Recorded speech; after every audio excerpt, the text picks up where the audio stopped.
Hi guys, it's Trevor, and this is Discovering Gay History.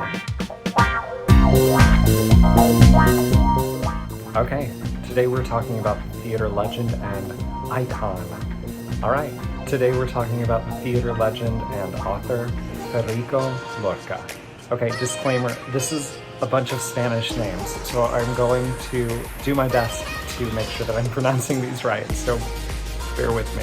Federico was born on June 5th in 1898 in Spain, right outside of Granada. In 1915, he started study at university where he studied law, literature, and composition, taken under the wing of poet Juan Jimenez, and studied with the director of Teatro in Salva. And in 1919 and 1920, Lorca wrote his first play, and it was called The Butterfly's Evil Spell. And it was a verse play, and it dramatized the impossible love between a cockroach and a butterfly. And it was laughed off the stage, and it sort of informed his opinion and how he dealt with the theater-going public for the rest of his career.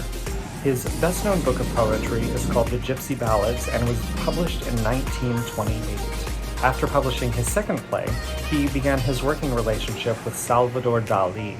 From 1925 to 1928, Lorca worked passionately with Dali. He made a few romantic advances on Dali, and Dali rejected those advances.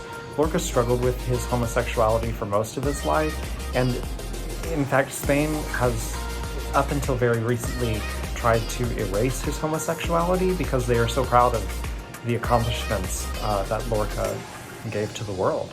He is a wonderful representation of Spain. Between the rejection of Dali and the failed relationship between a sculptor that Lorca was involved with, he spiraled into a pretty deep depression and spent most of his life anguishing over his homosexuality.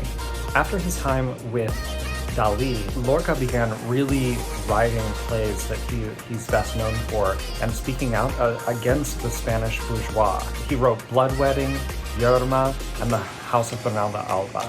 An exciting thing that his work did is it really questioned Spanish class structure, women's role in society, and even explored taboo subjects of homoeroticism. With the success of his plays, he began to move a little further away from writing poetry, and he said this about it: "Theater is poetry that rises from the book and becomes human enough to talk and shout, weep and despair." On August 19, 1936, Lorca was assassinated. It was believed he was assassinated by a nationalist militia. His biographer goes into a couple reasons for the assassination. He said it was his socialist viewpoints, his outlook and criticism of Spanish society, and his homosexuality. His killers made remarks about his sexual orientation, suggesting that it played a large role in his death.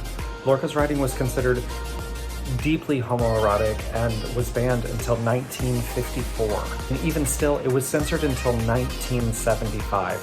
His family rarely spoke about it, they rarely called it out, and the Spanish education system sort of swept his homosexuality and his incredible contributions under the rug. Spain for decades continued to have a huge problem with its greatest poet and playwright being homosexual. Homophobia existed on both sides of the Civil War and was something that they had to really work to break down. Even once same-sex marriage was legalized, there was some resistance in accepting Lorca's homosexuality.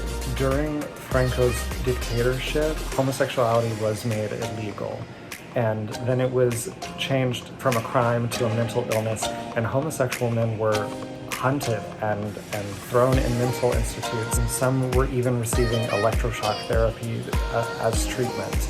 A lot of this has obviously changed since then, and homosexual Spaniards are working to revitalize the incredible artistic merits of Lorca's work as a homosexual man. All right, see you tomorrow.